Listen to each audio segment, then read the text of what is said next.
Hello বন্ধুরা, আমি শেখ বন্ডিল। আজকে এই ভিডিওতে বেশ কিছু সিনেমা সংক্রান্ত বিষয়ে আপনার সঙ্গে আলোচনা হবে। সবার আগে কথা বলবো মিমি চক্রবর্তী অভিনীত, নির্ঝর মিত্র পরিচালিত আপকামিং বাংলা কন্টেন্ট হইচইয়ের আপকামিং বাংলা সিরিজ ডাইনির অ্যানাউন্সমেন্ট নিয়ে, যেটা কয়েকদিন আগে মেকারদের তরফ থেকে অফিসিয়ালি ড্রপ করা হয়েছে।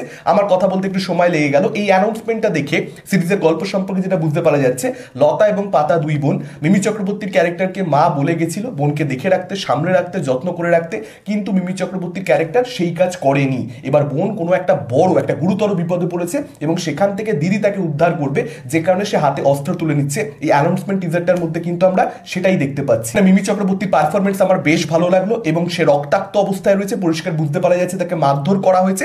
এবং এই সিরিজটার মধ্যে যে একটা ব্রুটালিটি থাকবে, এখানে যে একটা রক্তারক্তি থাকবে এবং মিমি চক্রবর্তীকে আমরা অ্যাকশন করতে দেখতে পাবো, এটা কিন্তু অ্যাকচুয়ালি এর আগে একটা যখন স্লেট অ্যানাউন্সমেন্ট হয়েছিল হইচইয়ের, তখন কিন্তু ডাইনির সামান্য কিছু ঝলক আমাদেরকে দেখানো হয়েছিল, সেটাও কিন্তু ইমপ্রেসিভ ছিল। আমি সেই মুহূর্তেই বলেছিলাম যে ডাইনি দেখবার জন্য অপেক্ষা করছি, ডাইনি কিন্তু ভালো হতে পারে। এবং আজকের এই অ্যানাউন্সমেন্ট টিজার সেটা দেখেও কিন্তু পরিষ্কার বুঝতে পারা যাচ্ছে যে এই কন্টেন্টটা কিন্তু ভালো কিছু হতে চলেছে।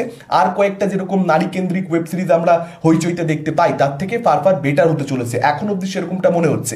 এই পার্টিকুলার ওয়েব সিরিজটার মধ্যে দিদি এবং বোনের সম্পর্কটা কতটা ভালোভাবে ফ্লেশড আউট হচ্ছে, সেখানে ইমোশন তৈরি হচ্ছে কিনা, তার উপরে কিন্তু সবটা দাঁড়িয়ে থাকছে। যদি সেই ইমোশনটা একবার ব্যাটে বলে হয়ে যায়, তাহলে এই সিরিজটা দেখতে কিন্তু অবশ্যই মজা আসবে। এবং এখানে মেন যে ক্যারেক্টার, অর্থাৎ মিমি চক্রবর্তীর ক্যারেক্টার, তার যে একটা গিল্টের জায়গা, যে ছোটবেলায় সে কোথাও একটা বোনকে জাহান্নামে ফেলে, সে নরকে ফেলে চলে এসেছিল, অর্থাৎ এদের একটা ট্রমাটিক চাইল্ডহুড রয়েছে। এই জায়গার ইতিহাসটা আশা করছি আমরা এখানে ব্যাক স্টোরি হিসেবে দেখতে পাবো। মিমি চক্রবর্তীর ক্যারেক্টারটার গিল্টটা, যে মা বলেছিল তার সত্ত্বেও সে মায়ের কথা শোনেনি, বোনের সঙ্গে তার একটা হিংসার জায়গা, সেই জায়গাটা কতটা ভালোভাবে ফ্লেশড আউট হয় এবং সেখান থেকে তার একটা ট্রান্সফরমেশন, যে না বোনকে রক্ষা করতে হবে। এই পুরো জার্নিটা কিন্তু খুব ইন্টারেস্টিং হতে পারে। এবং মিমি চক্রবর্তীকে এখানে কতটা অ্যাকশন করতে দেখতে পাওয়া যায়, দু চারটে সিন নাকি সেটা ভরপুর থাকে ওয়েব সিরিজের মধ্যে, সেটা একটা দেখবার মতন ব্যাপার হবে। তার উপরে কিন্তু এই সিরিজটা কতটা জনপ্রিয়তা পাবে ডেফিনেটলি নির্ভর করছে, কারণ এরকম ভাবে আমরা নর্মালি নায়িকাদেরকে বাংলা কন্টেন্টে খুব একটা দেখতে পাই না।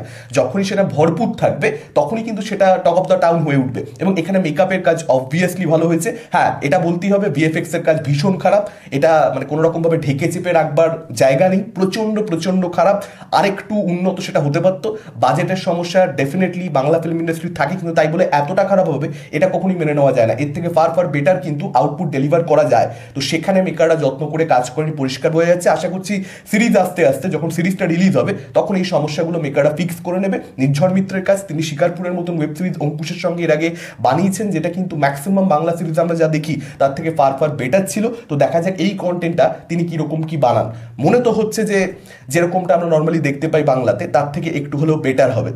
দেখা যাক সেটা কতটা ভালো আফটার অল। যদি চলে আসি সিনেমা সংক্রান্ত আপডেটসে, প্রথম আপডেটটা নানিকে কেন্দ্র করে। নানির আপকামিং সিনেমা, পরিচালক শ্রীকান্ত ওদেলার সঙ্গে দ্য প্যারাডাইস, এই পরিচালকের সঙ্গে নানি এর আগে দশারা মতো ছবি বানিয়েছে। আপনারা সকলেই হয়তো সেই ছবিটা দেখেছেন। ওটিটিতে রিলিজ হওয়ার পর প্রচুর মানুষ ওই ছবিটা দেখেছিল। অ্যাকচুয়ালি 3 মার্চ কিন্তু এই ছবিটা একটা ভিডিও ক্লিপ রিলিজ হবে, সেখানে কিন্তু আমরা নানির ফার্স্ট লুক অ্যাকচুয়ালি দেখতে পাবো। এরকমটাই মেকারদের তরফ থেকে অফিসিয়ালি অ্যানাউন্স করা হয়েছে। এবার দেখা যাক সেটা কতটা ইন্টারেস্টিং কি হয়। ডেফিনেটলি পরিচালকের পোটেনশিয়াল রয়েছে। নানি একজন ভীষণ ভালো অভিনেতা, সে যুক্ত হয়েছে মানে ডেফিনেটলি স্ক্রিপ্টে দম থাকবে। তো ফার্স্ট লুকটার উপর অনেক কিছু ডিপেন্ড করছে, অটোমেটিক্যালি একটা হাইপ বিল্ড হয়ে যাবে যদি এই ছবিটার ফার্স্ট লুক ভালো হয় এবং ইন্টারেস্টিং কিছু আসবে বলেই মনে হচ্ছে। দ্য প্যারাডাইস নামটার মধ্যে ইটসেলফ একটা তো ইন্টারেস্টিং ব্যাপার রয়েছে। এর পরবর্তী আপডেটটা বেদ্দা মুয়ার্চিকে কেন্দ্র করে অজিত কুমার তৃষা কৃষ্ণনের আপকামিং সিনেমা, সেই ছবিটার কিন্তু 3 মার্চ নেটফ্লিক্সে ওটিটি প্রিমিয়ার হতে চলেছে। যারা এখনো দেখেনি তারা অবশ্যই দেখতে পারেন এই ছবিটা। এই পরবর্তী আপডেটটা জন আব্রাহামকে কেন্দ্র করে, তার আপকামিং সিনেমা হচ্ছে দ্য ডিপ্লোম্যাট। সেই ছবিটা ট্রেলার তো মুক্তি পেয়েছে, আমি তো রিভিউ করেছি। ছবিটা কিন্তু 7ই মার্চ আসবার কথা ছিল, কিন্তু এখন জানতে পারা যাচ্ছে 14ই মার্চ কিন্তু হোলির উইকেন্ডে এই ছবিটা আসবে। দেখা যাক এই ছবিটা বক্স অফিসে সুবিধা করতে পারে কিনা। রিলিজ ডেটের মধ্যে একটা চেঞ্জ হয়ে গেছে। এর পরবর্তী আপডেটটাও জন আব্রাহামকে কেন্দ্র করে। আপনাদেরকে জানিয়ে রাখি, জন আব্রাহাম এক জায়গায় নিজে কনফার্ম করেছেন যে জিমকে নিয়ে কিন্তু একটা প্রিকুয়ালের ভাবনা চিন্তা চলছে। একেবারে যে সেই ভাবনা চিন্তা নেই এরকমটা নয়। সিদ্ধার্থ তারা নিজেই বলেছিল যে জিমকে নিয়ে প্রিকুয়ালের আইডিয়াটা প্রচন্ড বেশি ইন্টারেস্টিং হতে পারে। এটা পাঠান রিলিজের পরের কথা। সিদ্ধার্থ সেই সময় নিজে আলোচনা করেছিল। তো হতেই পারে, কিন্তু মানে এখানে কিন্তু জন আব্রাহাম একেবারে পুরোপুরি বিষয়টাকে উড়িয়ে দেননি। তিনি কিন্তু বলা যেতে পারে, মানে মিডিয়া রিপোর্ট সাজেস্ট করছে, তিনি এক প্রকার কনফার্মই করে দিয়েছেন যে জিমের প্রিকুয়াল আসবে। ব্যাপারটা অতটা সেরকম নয়। তার কোর্স আমি বিভিন্ন জায়গাতে তার কথাবার্তা শুনে যা বুঝলাম, যে হ্যাঁ কথাবার্তা একটা রয়েছে, কিন্তু একদম যে হচ্ছেই সবকিছু একদম লকড সেরকম ব্যাপার কিন্তু নয়। তো মিডিয়া বিভিন্ন জায়গাতে বিভিন্ন রকম কথাবার্তাকে বিভিন্ন রকম ভাবে প্রেজেন্ট করে, এই জিনিসটা হয়েই থাকে। এর পরবর্তী আপডেটটা পাঠানকে কেন্দ্র করে, পাঠান 2, পাঠানের সিকুয়াল, শাহরুখ খানের আপকামিং ছবি। আপনারা সকলেই জানেন এই ছবিটা যে ওয়াইআরএফ এর স্পাই ফ্র্যাঞ্চাইজির লাইন আপে রয়েছে, আমরা সকলে জানতাম সেটা। পাঠান 2 কখনো না কখনো আসবে। তো স্ক্রিপ্ট স্ক্রিপ্ট কিন্তু লক হয়ে গেছে, এটা আপাতত update. Aditya Chopra script lock করে ফেলেছেন, যদিও ডিরেক্টর হিসেবে এখানে সিদ্ধার্থ আনন্দ ফিরে আসবেন নাকি অয়ন মুখার্জি থাকবেন সেটার ব্যাপারে কোনো নিশ্চয়তা নেই। নতুন কোনো ডিরেক্টরকেও আনা হতে পারে, আদিত্য চোপড়া নিজেও ডিরেক্টর হিসেবে কাজ করতে পারেন, এরকম আমি নানা জায়গায় পড়ে দেখলাম। দেখা যাক সেটা হয় কিনা। নর্মালি তাকে আমরা ডিরেক্টর হিসেবে খুব বেশি কাজ করতে দেখতে পাই না। যদি সেটা হয় ডেফিনেটলি সেটা একটা ধামাল হবে, বলিউডের তরফ থেকে সেটা একটা বড় নিউজ হবে। এবং শাহরুখ খানের এই ছবিটা শুটিং 2026-এর ফার্স্ট হাফে স্টার্ট হবে। ফার্স্ট হাফ মানে কিন্তু জানুয়ারিতেও শুরু হতে পারে, মেতেও শুরু হতে পারে। যদি জানুয়ারিতে শুরু হয় তাহলে আমরা আশা রাখতে পারি 2027-এ কোনো এক সময় আসবে। যদি শুরু হয়ে যায় মেতে বা জুনে, সেই সময়টা সেটাও ফার্স্ট হাফের মধ্যেই পড়ছে, তো সেক্ষেত্রে হতে পারে যে 2028 হয়ে গেল মুক্তি পেতে পেতে। এত বড় একটা ছবি, সেখানে ডেফিনেটলি অনেকের ক্যামিও থাকবে এক্সেট্রা এক্সেট্রা, অনেক বড় করে ছবিটাকে প্ল্যান করা হবে। সব মিলিয়ে এই ছবিটা কিন্তু আসতে অনেক দেরি রয়েছে, এখনো অনেক অনেক দেরি রয়েছে। খুব শিগগিরই কিন্তু আমরা পাঠান 2 দেখতে পাচ্ছি না। এটা কোথাও একটা ভালো, 2023-এ পাঠান এসছে, তার পরবর্তীতে 4-5 বছরের গ্যাপে পাঠান 2 আসবে। ছবিটার বক্স অফিসে একটা বড় ওপেনিং এর জন্য একটু মানুষকে অপেক্ষাও করাতে হয়।